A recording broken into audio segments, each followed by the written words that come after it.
Estos días venimos hablando acerca de lo que era la gracia de la salvación, y creo que no hay mayor gozo de poder saber que somos salvos por esa gracia que habíamos dicho que era favor inmerecido. Nadie de los que estamos aquí merecía la salvación, al contrario, merecíamos la condenación por haber estado en delitos y pecados, muertos en pecado. Pero su gracia nos visitó, nos salvó, y hoy esa misma gracia nos capacita para poder servirle. Creo que no hay mayor gozo, mayor alegría para una persona salvada por gracia que también poder servirle por gracia. Es decir, que nuestra vida se transforma en un servicio constante de poder hacer algo en agradecimiento por lo que el Señor ha hecho en nuestra vida. Así que vayamos a leer Gálatas capítulo 2, versículo 9 en adelante, que dice lo siguiente: y reconociendo la gracia que me había sido dada, Jacobo, Cefas, que es Pedro, y Juan, que eran considerados como columnas, nos dieron a mí y a Bernabé la diestra en señal de compañerismo, para que nosotros fuésemos a los gentiles y ellos a la circuncisión. Solamente nos pidieron que nos acordásemos de los pobres, lo cual también procuré con diligencia hacer. Pero cuando Pedro vino a Antioquía, le resistí cara a cara porque era de condenar, pues antes que viniesen algunos de parte de Jacobo, comía con los gentiles, pero después que vinieron, se retraía y se apartaba porque tenía miedo de los de la circuncisión. Y en su simulación participaban también los otros judíos, de tal manera que aún Bernabé fue también arrastrado por la hipocresía de ellos. Pero cuando vi que no andaban rectamente conforme a la verdad del Evangelio, dije a Pedro delante de todos: si tú, siendo judío, vives como los gentiles y no como judío, ¿por qué obligas a los gentiles a judaizar? Nosotros, judíos de nacimiento y no pecadores de entre los gentiles, sabiendo que el hombre no es justificado por las obras de la ley, sino por la fe en Jesucristo, nosotros también hemos creído en Jesucristo para ser justificados por la fe de Cristo y no por las obras de la ley, por cuanto las obras de la ley nadie será justificado. Y si buscando ser justificado en Cristo, también nosotros somos hallados pecadores, ¿es por eso Cristo ministro de pecado? En ninguna manera. Porque si las cosas que destruí, la misma vuelvo a edificar, transgresor me hago. Porque yo por la ley soy muerto para la ley, a fin de vivir para Dios. Con Cristo estoy juntamente crucificado, y ya no vivo yo, mas vive Cristo en mí. Y lo que ahora vivo en la carne, lo vivo en la fe del Hijo de Dios, el cual me amó y se entregó a sí mismo por mí. No desecho la gracia de Dios, pues si por la ley fuese la justicia, entonces por demás murió Cristo. Amén. Gloria a Dios.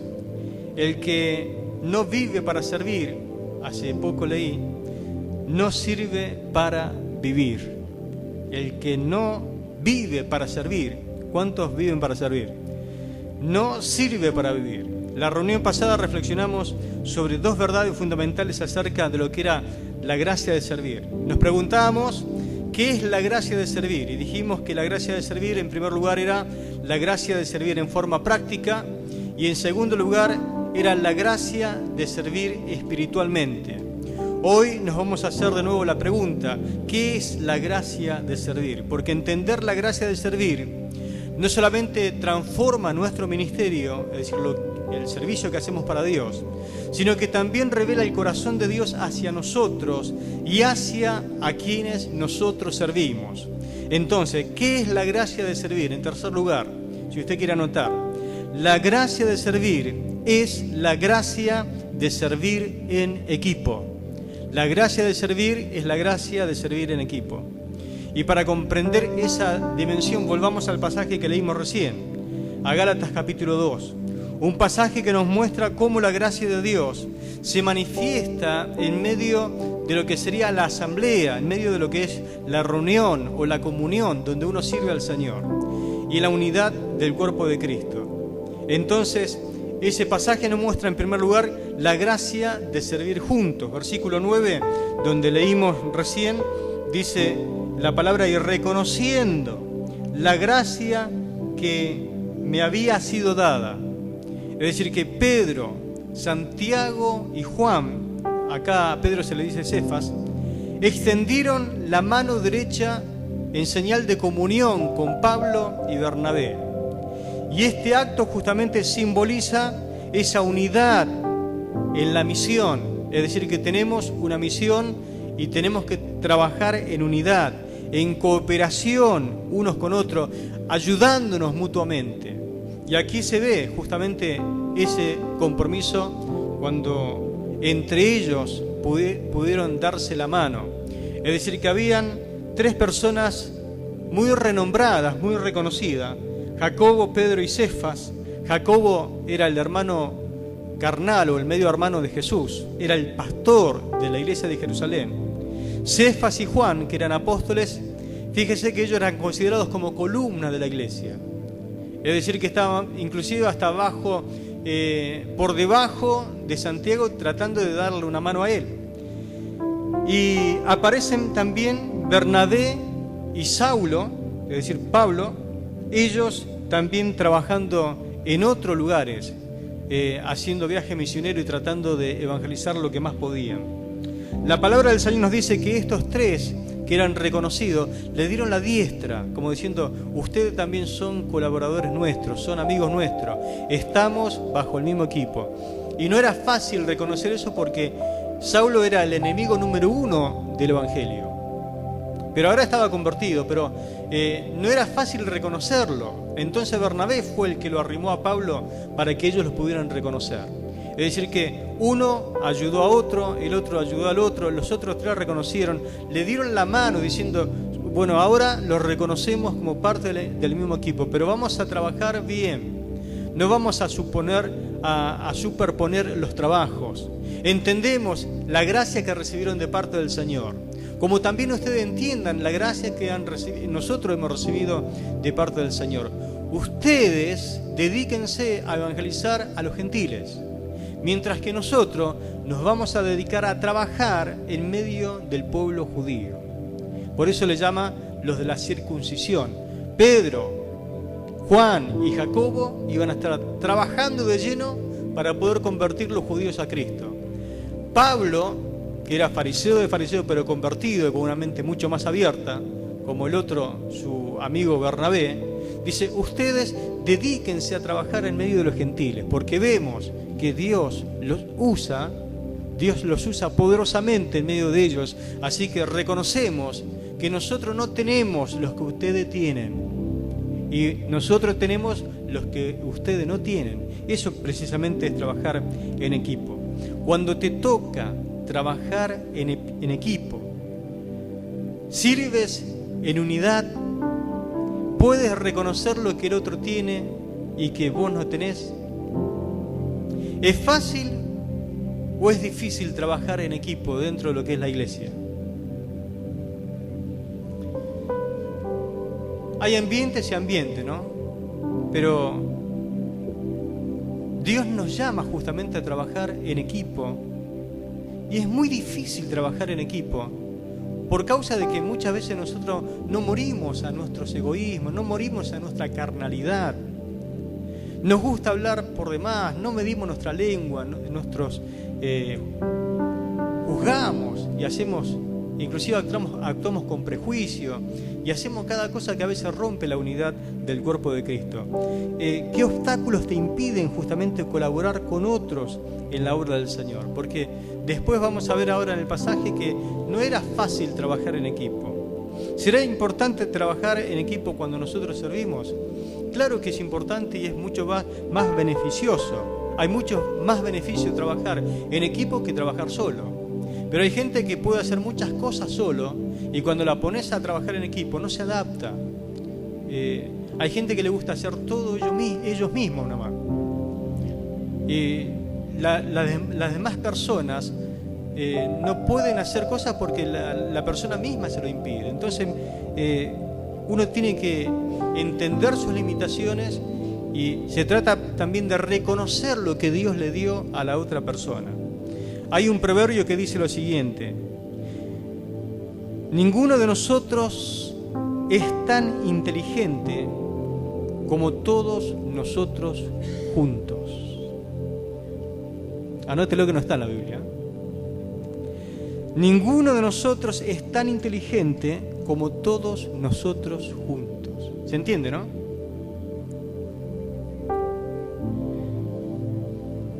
Y esto de no trabajar en equipo, de querer tener uno solamente la preeminencia, de querer solamente ser uno, no es de ahora. Esto ya es viejo. Ya en la Biblia estaba. Si usted me permite leer en Tercera de Juan, versículos 9 y 10, el apóstol Juan, escribiendo a un anciano, le dice lo siguiente: yo he escrito a la iglesia, pero Diótrefes, nunca vi en una iglesia que alguien le ponga Diótrefes a su hijo, pero dice, pero Diótrefes, el cual le gusta tener el primer lugar entre ellos, no nos recibe. Es decir que había un tal Diótrefes dentro de la iglesia que no le gustaba trabajar en equipo, quería ser él solo. Dice la palabra que le gustaba tener el primer lugar entre ellos. Puede ser que dentro de la iglesia, dentro de los ámbitos donde uno tiene que trabajar, haya alguno que le gustaría tener siempre el primer lugar, ser el primero en ser reconocido, que siempre le saquen polvo de la espalda palmeándolo y felicitándolo. Puede ser que suceda eso, claro que puede ser. Pero esa persona tiene que aprender a someterse, tiene que aprender a reconocer la gracia que fue derramada también en otras personas. Dice el versículo 10, por esta causa, si yo fuere, recordaré las obras que hace parloteando. Es decir, que también, ¿qué le gustaba? Míreme, ¿qué le gustaba? Hablar de más. Dice, le recordaré las obras que hace parloteando con palabras malignas contra nosotros. Y no contento con estas cosas, no recibe a los hermanos y a los que quieren recibirlos se los prohíbe y los expulsa de la iglesia. Es decir que puede ser que exista siempre dentro del grupo de la iglesia personas así, pero tenemos que luchar que nosotros no seamos ese tipo de personas.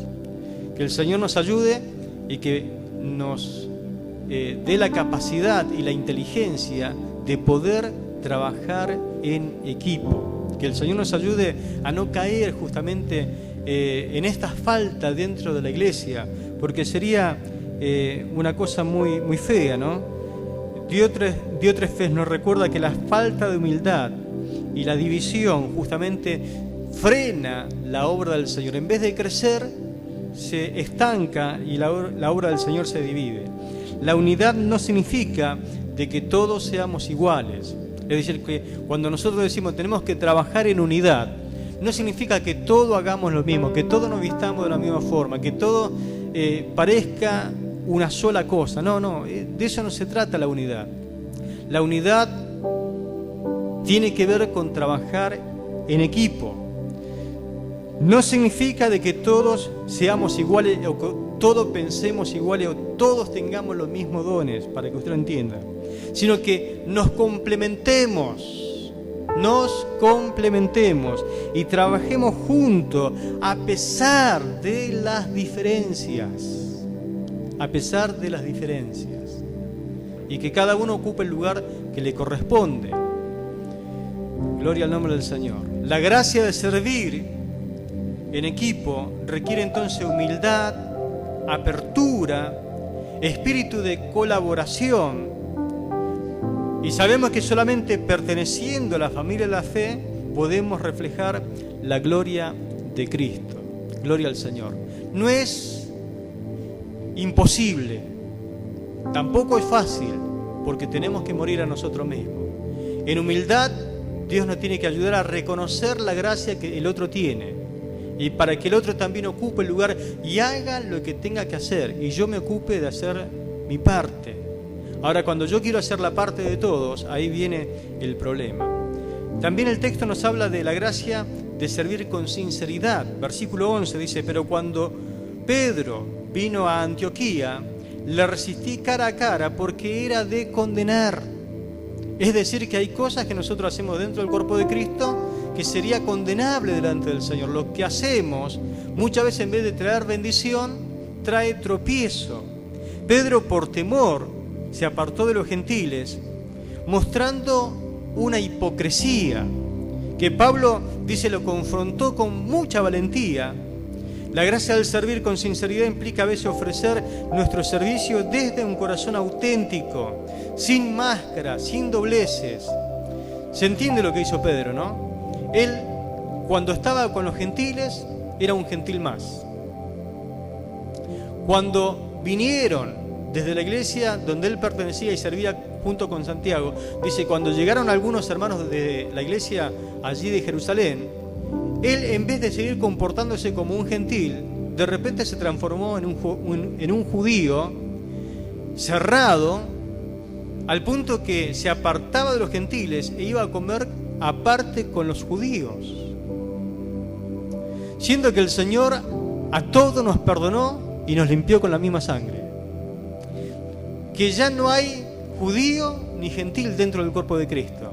Que ya el tema de la circuncisión, que era justamente lo que apartaba a los judíos, le decían los incircuncisos algunos, como menospreciando a los gentiles, ya eso no tenía cabida dentro de lo que era la iglesia del Señor.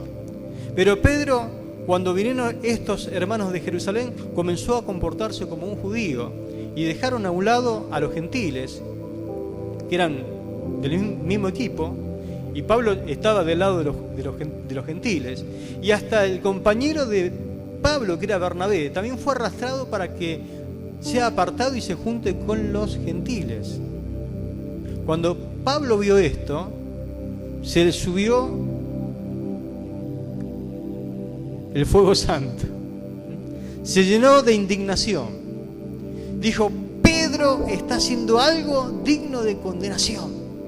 Lo que está haciendo él es tan grave que arrastra a los demás a comportarse de manera inadecuada, y todo lo que hacemos lo hacemos delante del Señor. Amén. Entonces, en otras palabras, es como que se le subió la mostaza, ¿no? a Pablo, y dijo: esto no puede ser así, esto tiene que ser, hay que llamarle la atención a Pedro para que también todo lo demás se adecúen dentro del cuerpo de Cristo. No sé si alguna vez sirvió mal dentro del cuerpo de Cristo por apariencia, por interés o por miedo también. Pedro dice que andaba así por miedo a los de la circuncisión, como diciendo: ¿qué van a decir? ¿Qué van a pensar si yo me junto mucho con los gentiles? Qué terrible, ¿no? Servir de esa forma. Costará mucho cultivar la unidad y la actitud de honestidad en el servicio diario, en las cosas del Señor. Veo que a veces, hasta dentro del cuerpo de Cristo, acá no tenemos ese problema de circuncisión o incircuncisión. Acá no hay judíos, acá somos todos gentiles, pero a veces dentro del cuerpo de Cristo también puede que sucedan esas cosas. Sobre todo, les aseguro que esas cosas a veces pasan en la fiesta, en los aniversarios. Te fuiste a sentar con aquello y no viniste con nosotros. ¿Por qué fuiste con ellos y nosotros te guardamos el lugar acá? ¿Qué estás con lo de ahora, con los que se hacen espirituales, los super espirituales? Y empieza a marcarse esa división, ¿no? ¿No le ha pasado alguna vez eso en la iglesia? O porque viene un grupo que se viste de alguna forma, un poquito mejor que usted. Creen que hacen división. Resulta que se ponen lo mejor para Cristo y usted se siente como disminuida o no tiene esa capacidad de vestirse así o venir de esa forma. Entonces cree que hasta la forma de vestir crea división dentro de la iglesia. La forma de hablar, la forma con quien se junta, todas esas cosas dentro de la iglesia no tienen que suceder. Acá tenemos que ser todos humildes, tenemos que entender que somos todos del mismo equipo, que si usted empieza a actuar así, el enemigo se puede infiltrar y hacer que la gente se sienta mal. No, a nosotros nos ha pasado, por las dudas si usted no sabe, que hay gente que se levantó de alguna mesa y se fue, disgustada, dentro de lo que era una fiesta.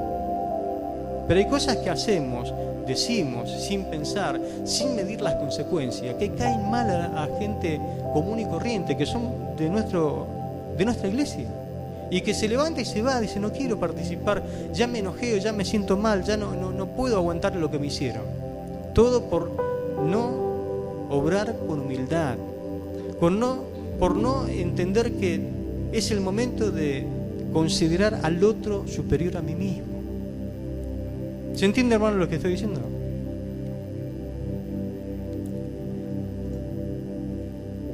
Gloria a Dios. Entonces, ¿costará mucho, mi hermano, cultivar esa honestidad? Cuesta, y cuesta la muerte de uno mismo, pero es lo mejor que podemos hacer. ¿Trae beneficios la sinceridad al ministerio, al servicio? Lo mejor que podemos hacer es siempre trabajar con humildad y con sinceridad. Con sinceridad. Dijo alguien, la sinceridad es la base de toda verdadera amistad y servicio. ¿Sí? Entonces, tratemos de ser sinceros, es decir, no actuar hipócritamente. Si alguien quiere cultivar la hipocresía en tu vida, desecha esa relación.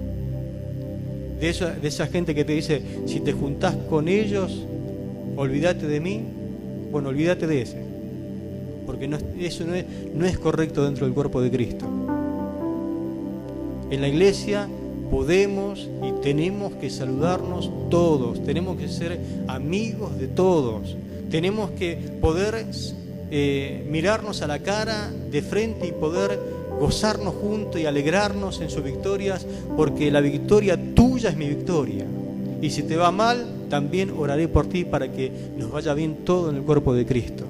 Amén. Usted puede levantarse, por ejemplo, en una fiesta como la que vamos a tener, y poder saludarse en todas las mesas. No tiene que haber rivalidad, no tiene que haber algo que divida. Todos tienen que saludarse, tenemos que ser un ejemplo. Dice la palabra que por causa de la unidad, nosotros, es decir, la gente va a creer que somos de Cristo. Cuando vean que nosotros seamos uno. Amén. Gloria al Señor. La gracia de servir con sinceridad abre caminos para que Dios obre en nosotros y a través de nosotros, y evita que el orgullo o la hipocresía empañen la labor que hacemos para el Señor. Y el verso 20 habla de la gracia de servir en forma efectiva. Mire lo que dice el verso 20. Con Cristo estoy juntamente crucificado, y ya no vivo yo, mas Cristo vive en mí. Y lo que ahora lo vivo en la carne, lo vivo en la fe del Hijo de Dios, el cual me amó y se entregó a sí mismo por mí. Amén. ¿Notó alguna vez que este contexto está dentro de un contexto? Repito de vuelta, por ahí lo mareé. ¿Se da cuenta que este texto está dentro de todo un contexto? De una situación vivida. Porque hay veces que uno repite de memoria este versículo y no se da cuenta del contexto donde fue dicho. Cuando yo leo el contexto y lo analizo, es ahí cuando el texto cobra más valor y se produce un interés mayor por lo que realmente dice el versículo.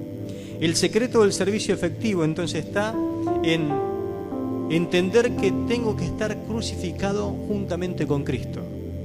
¿Quiere ser efectivo en el servicio al Señor? ¿Sí o no?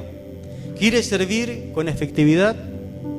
Bueno, ¿cuál es la fórmula entonces, según lo que dice el pasaje? Usted tiene que verse, tiene que sentir, tiene que anhelar, tiene que verse crucificado juntamente con Cristo. Es decir, la carne no tiene que existir a la hora de servir. Si usted y yo servimos en la carne, vamos a dañar a nuestros hermanos. Le vamos a hacer mal, porque la carne para nada bendice. Y la carne en este sentido tiene que ver con tradiciones. No tiene tanto que ver con la obra de la carne, sino que tiene que ver con las tradiciones que uno trata de guardar, que no tiene ningún sentido a la hora de servir al Señor. En este sentido, Pedro andaba en la carne porque trataba de guardar la circuncisión. Vio esa gente que dice, pero toda la vida se hizo así acá, ¿por qué ahora vamos a cambiar? Eso es andar en la carne. Amén. Esa gente que se resiste al cambio. Tratar de trabajar en unidad y en equipo y que la gente te prohíba hacer eso es andar en la carne. Que si te juntás con aquel, no te juntás más conmigo, y si por qué lo saludaste a él y no me saludaste a mí, ¿por qué le dedicaste 5 segundos más a esa persona que a mí? Todas esas cosas que a veces la gente reclama como exclusiva, todo eso es andar en la carne, andar en la carne. Entiende entonces la realidad de la necesidad de que Cristo viva en ti. Si Cristo vive en ti, todo va a ser diferente. Tu servicio, mi hermano y mi hermana, refleja de que Cristo está reinando en tu vida. Ya no vivo yo, dijo Pablo. Por eso lo pudo retar a Pedro. Ya no vivo yo, Cristo vive en mí. Amén. Cristo vive en mí. Y lo que ahora vivo en la carne, es decir, todas las tradiciones, todas aquellas cosas que las tiré a la basura, las vivo en la fe del Hijo de Dios. Gloria al nombre del Señor. ¿Cómo puede mantenerse entonces conectado a esa fuente de gracia y de poder? Estando conectado con Cristo, viviendo, palpitando al mismo ritmo del corazón del Señor. El Señor ama a la gente, ama a las personas y no haría nada por tratar de dañarla, ¿sí? De traerla más cerca de Él. Entonces el secreto del éxito del ministerio cristiano es estar en Cristo y que Cristo esté en nosotros gobernando, reinando con poder. El que vive en Cristo no necesita esforzarse para hacer obras, porque su vida misma es la obra del Señor, dijo un gran hombre de Dios. La gracia de servir entonces nos capacita para hacer obras que trascienden nuestras fuerzas humanas, logrando un impacto eterno. Gloria al nombre del Señor. Por lo que vemos, Pedro se corrigió, pero se corrigió porque alguien le llamó al orden, le restauró con espíritu de mansedumbre también. Vayamos a Efesios capítulo 3, versículos 7 y 8. Efesios capítulo 3, versos 3. Efesios capítulo 3, versículos 7 y 8, que dice lo siguiente: del cual yo fui hecho ministro por el don de la gracia de Dios, que me ha sido dada según la operación de su poder. A mí, que soy menos que el más pequeño de todos los santos, me fue dada esta gracia. Recuerdo que estamos hablando de la gracia de servir, ¿no? Me fue dada esta gracia de anunciar entre los gentiles el evangelio de las inescrutables riquezas de Cristo. Gloria al nombre del Señor. Entonces, ¿qué es la gracia? Es la gracia de servir confiadamente. Acá Pablo muestra que el ministerio es una encomienda de la gracia, es una responsabilidad que se nos confía y que deberíamos actuar con fidelidad constantemente, sabiendo de que un día vamos a rendir cuenta de aquellas cosas que se nos encomendó. Dios, cuando te salvó, también te encomendó, porque no solamente fuiste salvo por gracia, también esa gracia te capacita para servirle. Si usted no le está sirviendo, está siendo irresponsable con la mayordomía que se le puso en sus manos. Entonces no es si sirvo o no sirvo. Acá el tema es qué estás haciendo con lo que Dios puso en tu mano, porque vas a tener que rendir cuenta un día de lo que se te puso en la mano. Pablo reconocía, Dios me salvó por pura gracia, ni siquiera soy digno de ser llamado un cristiano, un hijo de Dios, pero aún más allá de eso, no solamente Dios me salvó, sino que también me encomendó de predicar por su gracia, es decir, inmerecidamente me dieron la responsabilidad de predicar el Evangelio en el mundo no judío, entre los gentiles. Y si de eso se trata, lo voy a hacer hasta el último aliento de mi vida, decía Pablo. Voy a dar mi vida para poder cumplir con lo que Dios me encomendó. ¿Confías realmente en la gracia de Dios para poder cumplir tu llamado? Mire, mi hermano, usted no hizo nada para ser salvo. ¿Me está siguiendo? No hizo absolutamente nada. Y si hubiera hecho algo para poder salvarse, no bastaba para ser salvo. Porque no hay obra alguna, por más perfecta que sea, que no esté contaminada de algo de pecado, de algo de egoísmo. Por eso vino Cristo, porque por nosotros mismos no seríamos capaces de ser salvos. Entonces usted no hizo nada absolutamente para poder ser salvo. Fuiste salvo por gracia, favor no merecido. Y entonces, para servir, ¿cómo hago, pastor? Porque estamos diciendo que usted ha sido salvo por gracia. Y estamos viendo, ya este es el segundo mensaje, de que usted sirve por gracia. Es decir, que lo único que tiene que hacer es ponerse en las manos del Señor y que Cristo haga a través de su vida. Servir significa de que Cristo haga su obra a través de su vida. Usted tiene que dejarse usar por Cristo. Cristo en usted hace las obras. Todo lo que usted pueda hacer es porque Cristo lo hace a través de su vida. Así que dispóngase en las manos del Señor. No es usted, es Cristo a través de usted. Gloria al nombre de Jesús. Amén. Tu servicio ¿está marcado por esa confianza en la fidelidad de Dios o por el temor y la inseguridad? Porque hay gente que dice, y a mí me da vergüenza, yo tengo inseguridades, y todos tenemos cosas que vencer, todos, absolutamente todos. Algunos tienen alguna falencia, otra, pero el tema es disponerse en las manos del Señor.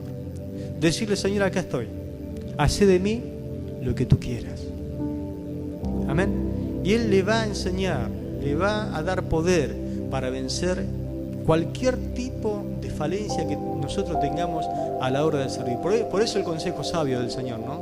Mira que te mando, que te esfuerces y que seas valiente. Es decir, que Josué tenía ese problema de timidez o de miedo o de tantas cosas que a veces uno tiene como defecto, ¿no? Pero mira que te mando, que te esfuerces y que seas valiente. No temas ni desmayes, porque Jehová tu Dios estará contigo. Y si Dios está contigo, mi hermano, si Dios está contigo, ya tiene la victoria garantizada. Amén. ¿Qué significa para ti ser un mayordomo de la gracia del Señor? Se te cargó con una responsabilidad. Tenés que rendir cuenta de lo que Dios te dio. Un día estarás delante de un tribunal y tendrás que rendir cuenta. No es que vas a perder la salvación, pero allí se te va a evaluar qué hiciste con lo que se te confió. Y vas a recibir un galardón o vas a recibir pérdida, lo que dice la palabra del Señor. Confianza en Dios no significa ausencia de miedo, sino fe en medio del miedo y del temor. Fe, confianza en el poder del Señor. Amén. Gloria a Dios. Entonces, hay que servir como una mayordomía, según lo que dice el versículo 7. Dice, del cual yo fui hecho ministro. Fui hecho ministro por el don de la gracia de Dios. La gracia que hemos recibido es una encomienda, una responsabilidad que debemos administrar sabiamente. Esos dones que el Señor nos dio por gracia, dice, fui hecho ministro por el don de la gracia de Dios. Indudablemente cuando el Señor te salvó, te dio un don para poder ministrar. Eso fue lo que vimos en la reunión pasada, el culto pasado. Entonces, la gracia nos capacita y nos da una mayordomía. ¿Qué estás haciendo con los dones que el Señor te ha confiado? La gracia que el Señor nos dio es una gracia, según lo que dice Pablo, para predicar, para evangelizar. Dice, a mí que soy el menos que el más pequeño de todos los santos. Fíjese cómo Pablo trata de humillarse hasta lo sumo, ¿no? Dice que es el menos que el más pequeño de todos los santos. Me fue dada esta gracia para anunciar. Es decir, que lo que Dios te da es para predicar a los perdidos. Lo que usted ha recibido de parte del Señor no es para guardárselo o enterrarlo debajo de la tierra, como hizo ese que recibió un talento. No, usted recibió una gracia dada por el Señor para poder abrir su boca y evangelizar a aquellos que están perdidos. Todo creyente ha recibido esta gracia para poder proclamar la riqueza de Cristo. ¿Estás siendo fiel entonces en predicar el Evangelio? Al lado tuyo, en el trabajo, o cuando vas a comprar, o donde te mueves, en algún lugar, siempre hay una persona que está necesitando que se le hable la palabra del Señor, que se le anuncie el Evangelio, las buenas noticias, que alguien haga lo que hicieron con tu vida. Usted está hoy sentado en este lugar porque alguien le predicó y le anunció que usted podía ser salvo. ¿Qué obstáculo te impide compartir las buenas noticias? Todo lo que le impide, usted lo puede vencer en el nombre del Señor. Amén. Como la famosa frase que dijo Pablo, ¿no? Todo lo puedo en Cristo que me fortalece. Y el evangelismo entonces no es una opción, sino una responsabilidad de todos los que han conocido a Cristo. Usted tiene que predicar la palabra del Señor. Hay un alma que te está esperando. Hay un compañero de trabajo, hay un pariente que te está esperando. Que le vayas a anunciar la palabra del Señor. ¿Qué es gracia del Señor? La gracia de servir es la gracia de servir de verdad. Primera de Corintios capítulo 15, versículos 9 y 10. Primera de Corintios capítulo 15, el verso 9 y 10 dice lo siguiente: porque yo soy el más pequeño de los apóstoles, que no soy digno de ser llamado apóstol porque perseguía a la iglesia de Dios. Pero por la gracia de Dios soy lo que soy, y por su gracia, no ha sido en vano para conmigo. Antes he trabajado más que todos ellos, pero no yo, sino la gracia de Dios conmigo. Amén. Entonces, la gracia de servir es la gracia de servir de verdad. Pablo declara esto con mucha humildad. Por la gracia de Dios soy lo que soy. Este reconocimiento revela que todo nuestro servicio depende de la gracia de Dios y no de nuestra capacidad, no de nuestra inteligencia, no de nuestra astucia. Todo servicio siempre va a depender de la capacidad que Dios nos da. La verdadera medida de un hombre, dijo un gran hombre de Dios, no es cómo se comporta en momentos de comodidad y conveniencia, sino cómo se mantiene en tiempos de controversia y desafío, sirviendo a los demás. Tu servicio está motivado por la gracia de Dios o por el ego.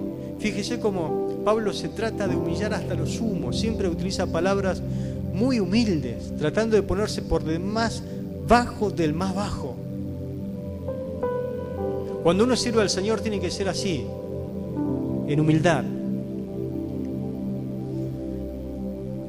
Recuerdo un gran nombre de Dios que lo usaba mucho, el Señor, y lo usaba, porque soy testigo de cómo Dios lo usaba. Siempre trataba de contar cosas como para que su nombre sea como el más grande de los evangelistas. Y nos reíamos a veces con algunos porque decimos, fíjate, ahora va a empezar a sacar los milagros hechos por los milagros. Es decir, Dios lo usaba con muchas formas de hacer milagros. Entonces él tenía una forma de contarlo que parecía que la gloria era todo para él. Vos sabés que oré por esto, vos sabés que el Señor me reveló esto, vos sabés que dije esta palabra y el Señor hizo esto, dijo aquello. Es decir, todo era él y él. No sé si alguna vez le pasó eso, que parece que usted lo que está escuchando trae gloria para sí mismo, no para la gloria de Dios. Bueno, eso es lo que trataba de hacer Pablo, todo lo contrario. Si hizo algo, si pudo hacer algo, todo lo hizo Cristo a través de él. Él no hizo nada. Fue Cristo a través de él. Entonces, Dios nos libre de la vanagloria. Dios nos libre del orgullo vano que no sirve para nada. Porque cada vez que traemos gloria a nosotros es como que se opaca la obra del Señor en nuestra vida. ¿Reconoces que todo lo que lográs o lo que has hecho en el ministerio fue por su pura gracia?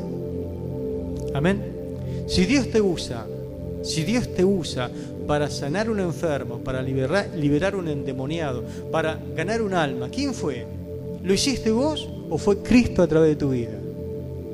Si podés componer una canción, si podés traer una enseñanza, si podés traer una predicación, ¿quién es? ¿Es tu capacidad, es tu talento o es Cristo a través de tu vida? Si es así, que toda la gloria sea siempre dada al Señor. Amén. Gloria a Dios. Si está dispuesto a depender diariamente de esa gracia de Dios para seguir sirviendo, porque muchas veces lo podemos hacer en la carne, pero vamos a dañar a medio mundo. Dependamos siempre de la gracia del Señor. La verdadera humildad es reconocer que todo lo que somos y tenemos viene de Dios y que sin Él no podemos hacer absolutamente nada. Amén. Dependamos de Él 100%. La diferencia entre un servicio superficial y uno profundo radica justamente en la sinceridad de corazón. El servicio genuino requiere perseverancia y sobre todo dependencia de la gracia divina. Tenemos que vivir conectados al Señor, dependiendo siempre de Él. Señor, dame la palabra. Capacítame para este momento. Voy a visitar a alguien, Señor, dame la palabra justa y necesaria. Vas a orar por alguien, Señor, dame la palabra justa y necesaria para poder ser de bendición, un canal de bendición. Es decir, constantemente usted ora al Señor, depende del Señor. Ora dependiendo de Él. Señor, que no sea yo, sino que seas tú. Amén. Gloria al Señor. Entonces, Dios nos ha dado una gracia extraordinaria para servir. Una gracia que nos une en comunidad, en trabajo en equipo, que nos llena de sinceridad, que nos capacita con confianza y nos impulsa siempre a servir de verdad. ¿Te has preguntado alguna vez si estás viviendo en la gracia de Dios para poder servir a los demás? No es por tu capacidad, es por la gracia del Señor. Y no es que es para un grupo selecto, es para todos. Si fuiste salvo por gracia, también por gracia le tenés que servir. No olvides que la gracia de Dios no solamente nos llama, sino que también nos sustenta. Esa gracia también te fortalece en cada paso que das sirviéndole. Responde con fe entonces en esta noche a esa gracia. Vive en plenitud de su poder y amor, sirviendo con alegría, sinceridad, sirviendo dentro de la comunidad del cuerpo de Cristo. Sirve con confianza, porque si Cristo vive en ti, nunca faltará gracia para poder servirle con poder. Yo no sé qué paso tienes que dar hoy para experimentar más profundamente esa gracia para poder servirle. Pero Dios te llama a servirle y necesita de tu vida para poder alcanzar esa gracia a aquellos que están en bancarrota espiritual.